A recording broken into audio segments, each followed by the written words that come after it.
একটা ক্লাস আজকে সামান্য মানবতা এবং ভদ্রতা ভুলে গেছে। আজকে আমি ফেনীতে গিয়েছিলাম, শহীদ পরিবারের মা এবং বাবারা, ভাইয়েরা, বোনেরা সেখানে এসেছিল, সন্তানরা এসেছে।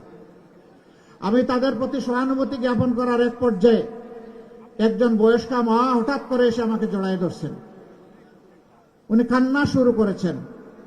আমি তো তাকে ছুঁড়ে মারতে পারি না, তিনি তো জাতির মা, আমার মা, তাকে সম্মান করা আমার দায়িত্ব। সেটা নিয়ে এক শ্রেণীর ইতর দেখলাম বুলিং শুরু করেছে। তোদের কি মা নাই? জুলাইকে তোরা স্বীকার করিস না? যদি জুলাইকে ধারণ করিস তাহলে এমন একজন মাকে কেন তোমরা অপমান করছিস?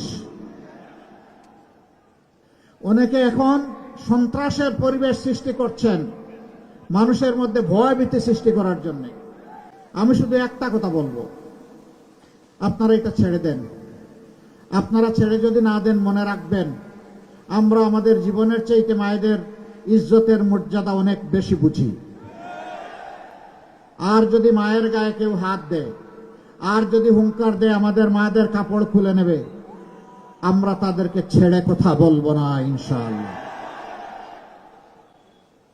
ওরকম পরিস্থিতি যেখানেই হবে, আমি যোদ্ধা লড়াকু যুবকদেরকে বলবো, তোমরা যারা বুকের রক্ত দিয়ে, বিশেষ করে এই 35 শহীদের কুমিল্লার যুবকদেরকে বলবো, তোমরা সেদিন যারা জীবনের মায়া ত্যাগ করে জাতির জন্য রাস্তায় নেমেছিল, আসো এরকম বেয়াদবি কেউ করলে মায়ের ইজ্জত রক্ষা করার জন্য আরেকবার তোমাদেরকে লড়তে হবে।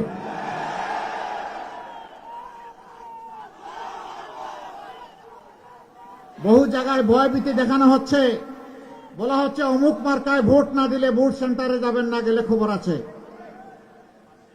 আমি মাদেরকে বিশেষভাবে বলবো, তাদেরকেই ভয় দেখানো হচ্ছে।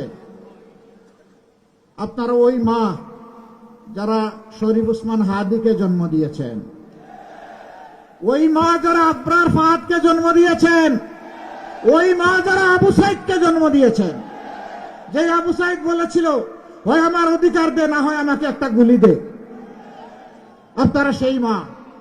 যদি কেউ ভয় দেখাতে আসে, চোখে চোখ রেখে বলবেন এটি আমার অধিকার, এটি আমার দায়িত্ব, ভোট দিতে আমি যাব, তুমি পারলে ঠেকাবা।